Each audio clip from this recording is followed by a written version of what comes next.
Olá, muito bem-vindo ao nosso podcast. Estamos aqui hoje para falar de um assunto importante que começamos a falar no vídeo anterior a respeito de legalização das drogas. Lembrando que em 2 de agosto o Superior Tribunal Federal retoma a votação de um dos artigos da lei antidroga, né, e que na prática legaliza a droga no Brasil e permite o porte, o uso e etc., sem sanções previstas para isso, né? O que eu quero nesse vídeo salientar algumas coisas, pincelar aqui algumas coisas que eu acho importante que se saiba. Nós não chegamos a este ponto de votar a respeito da legalização de maconha e de ter todo este lobby em torno da legalização de maconha à toa. Esse trabalho não começou agora. É um trabalho que eu venho acompanhando, né, há 20 anos, aí, talvez os últimos 20 anos, aos poucos, de maneira homeopática, né, vem acontecendo um investimento forte, né, na desmistificação, né, dos riscos que a maconha leva, né? Então, eles tentam desmistificar que a maconha causa psicose, que a maconha provoca 3 a 4 vezes mais depressão do que em quem não usa, de que a maconha desencadeia esquizofrenia, que é uma doença crônica que não tem volta, e que a maconha provoca síndrome amotivacional e a pessoa deixa de produzir o que ela seria capaz e ela se torna socialmente um indivíduo dependente, né? Ou de sua família, ou de seus... ou da sociedade mesmo, né? Porque não se desenvolve, provocando, né, uma diminuição na percepção de risco das pessoas a respeito da maconha. Isso vem sendo feito há muito tempo, né? Isso começou com uma discussão a respeito da maconha medicinal, que foi um termo já cunhado para diminuir a percepção de risco das pessoas a respeito da maconha, porque a maconha não é medicinal, não existe maconha medicinal. Tem estudos que mostram que um dos componentes da maconha, né, ele se mostrou eficaz para alguns tipos de condições. E eu poderia dizer para vocês aqui que são basicamente 2. Um, com certeza, que o tratamento, diminuição de enjoo, por exemplo, para quimioterapia, e um outro que não é tão consistente quanto este primeiro, mas que se mostrou eficaz para epilepsia de grande mal, onde a pessoa começa a convulsionar e não para mais, né? E alguns estudos não tão consistentes também sobre dor. Não tem mais nenhuma doença em medicina que possa ser amenizada, tratada ou ajudada pela maconha ou por qualquer um dos seus componentes com comprovação científica ainda. Aliás, a própria Associação Brasileira de Psiquiatria formalizou, né, uma nota e publicou uma nota dizendo expressamente que não existe nenhum estudo que mostra que os derivados da maconha tratam qualquer doença mental, por exemplo. Mas isso está na cabeça da população, né? Porque hoje eu recebo no meu consultório pessoas me pedindo canabidiol para ansiedade, para dormir, para depressão, para alimentação, para impulsividade, para tudo que vocês queiram imaginar, para dor de cabeça, para enxaqueca, para tudo, né? Quase que virou uma panaceia, né? Ou seja, uma doença, um remédio que trata tudo. Aliás, tem especialistas em canabidióis. Se você imagina-se, né? Para mim isso é como se tivesse um especialista em sertralina. Você confiaria num médico que se diz assim, olha, eu sou especialista em Prozac. Venha passar comigo e você sairá daqui tomando Prozac e ele resolverá todos os seus problemas, né? Hoje o mercado tem esses profissionais, eles estão lá no LinkedIn, né? E eles se colocam como especialistas em canabidióis e visitam os médicos na tentativa de convencê-los a fazer né, a convencê-los a prescrever, né? Inclusive eles ensinam, né, como se prescreve, como se pede na Anvisa, tudo. Eles dão todas as dicas para você fazer, né? E as pessoas, né? A sociedade, né, vamos dizer assim, bombardeada, né, com esta propaganda que visa baixar a percepção de risco, né, começa a pedir e começa a pressionar os médicos a prescreverem essas drogas que não têm evidências científicas, né? E você, então você cria uma situação bastante difícil nesse sentido, porque alguns médicos começam a ceder isso, e eu tenho visto isso no mercado, né? Então, esse processo de legalização, na minha opinião, começa com a diminuição da percepção de risco, porque aí você aumenta o número de pessoas que começam a apoiar, né, a ideia da legalização, porque elas começam a acreditar justamente que não é tão ruim assim, que não faz tão mal assim, né? E as informações que estão na mídia, né, não são informações fidedignas e claras e científicas que traz o outro lado, né, do problema da maconha. Eu, quando vou debater esse assunto com outras pessoas, né, às vezes alguns me argumentam assim, olha, quem tem problema com maconha, que vai ficar esquizofrênico para o resto da vida, né, que é uma doença incapacitante, né, que você vai ter que tomar remédio que tem efeito colateral, né, é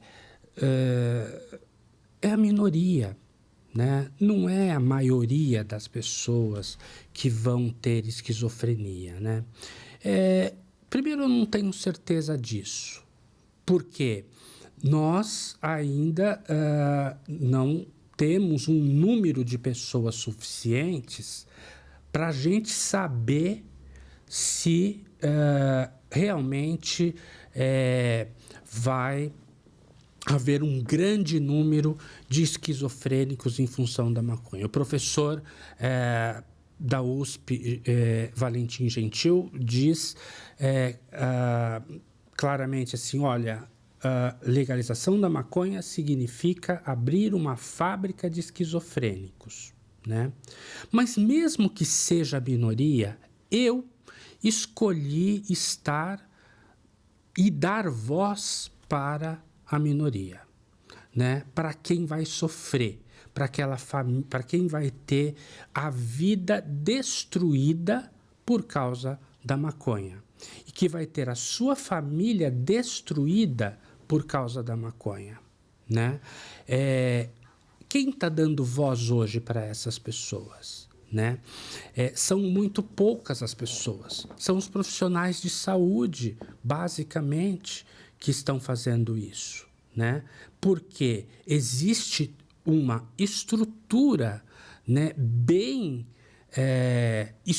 montada, né, e muito bem financiada, né, para, vamos dizer assim, promover, né, abrir o caminho para a legalização. E eu acho que é isso que aconteceu. Nós estamos com o caminho aberto para a legalização agora, né? Ou quase aberto para a legalização, porque não foi legalizada no Brasil ainda, né? Então há tempo. O que a gente precisa saber é se é isso que nós queremos para o nosso país, né? Porque os países que legalizaram a maconha sofreram impactos, né, que não são divulgados nas mídias não acadêmicas, né? Por exemplo, alguém viu na televisão aberta alguma artigo ou alguma pessoa dizendo que no Canadá houve um aumento imenso de crianças intoxicadas nos pronto-socorros por produtos derivados da maconha?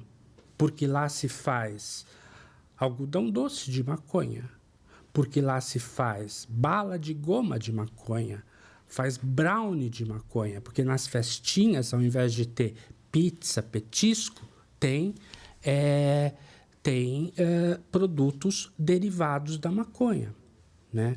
Alguém viu na televisão aberta ou nas grandes mídias, né, alguma informação mostrando que em Portugal, né, depois da legalização, houve um aumento exponencial de internações por psicoses? A gente não ouve muito falar sobre isso, né? Porque não interessa.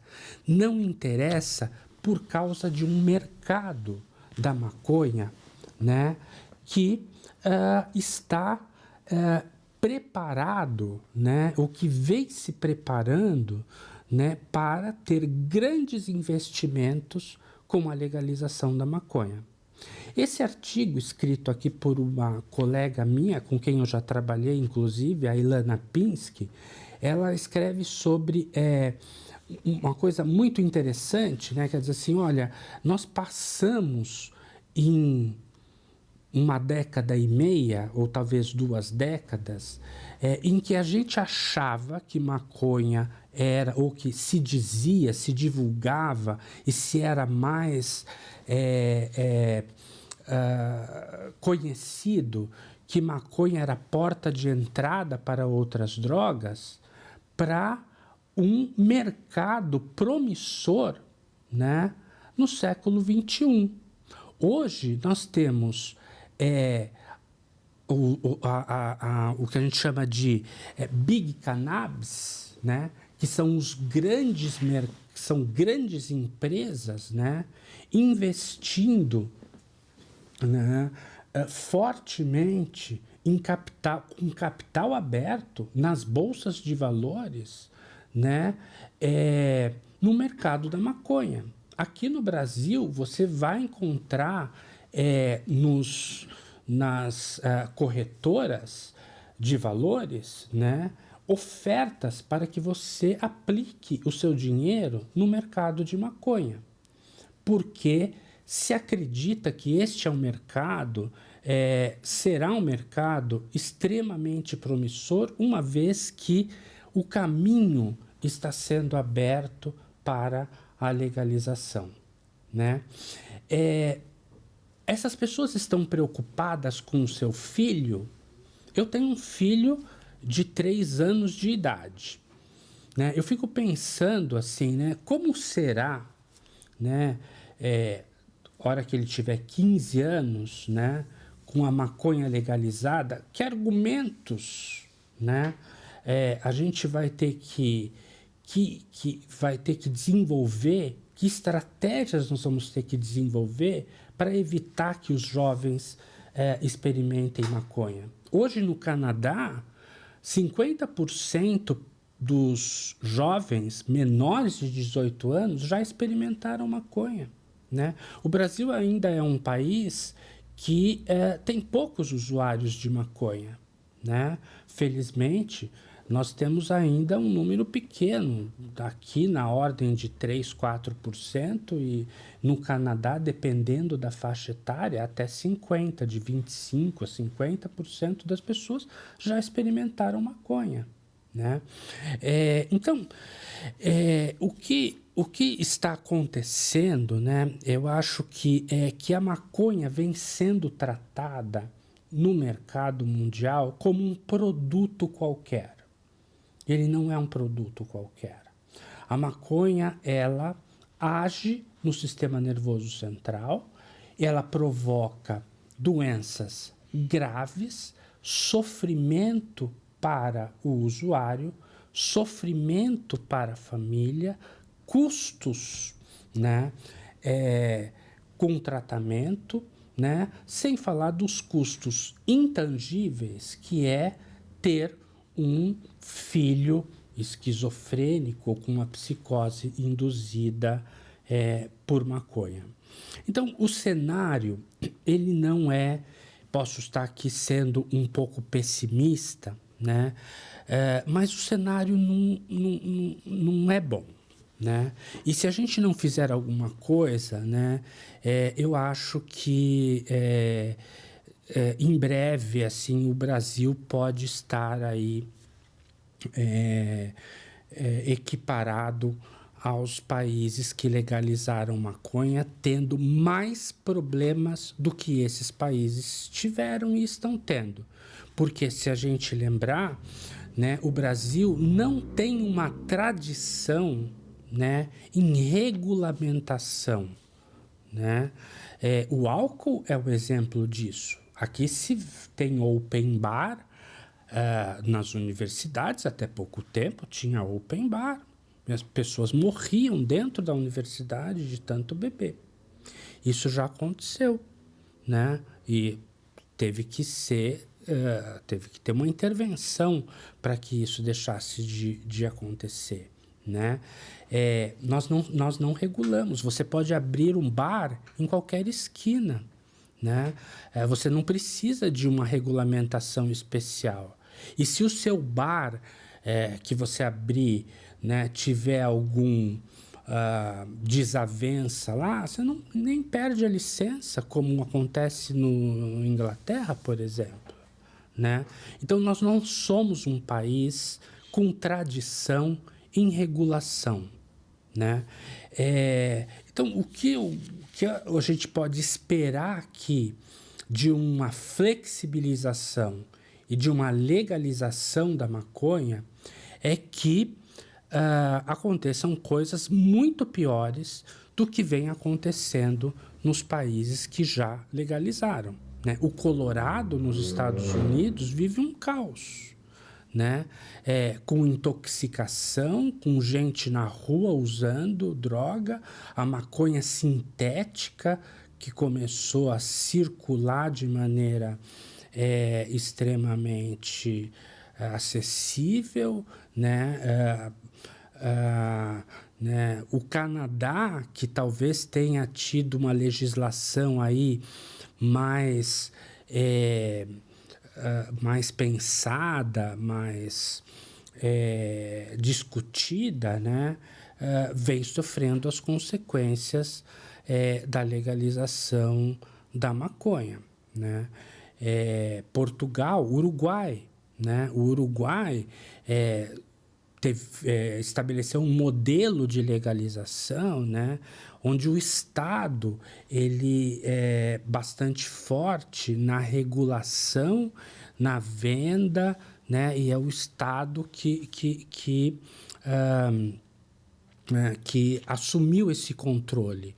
O resultado é que o Estado não dá conta, o preço subiu enormemente e o tráfico no Uruguai aumentou. E o PCC está lá, né?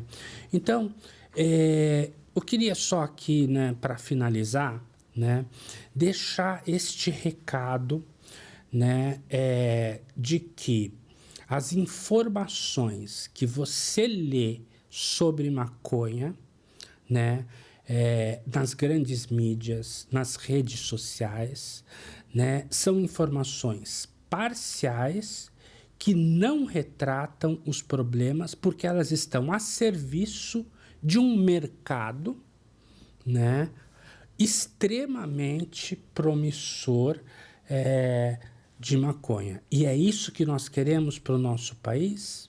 Nós vamos privilegiar o mercado, as pessoas, né? Então, nós estamos...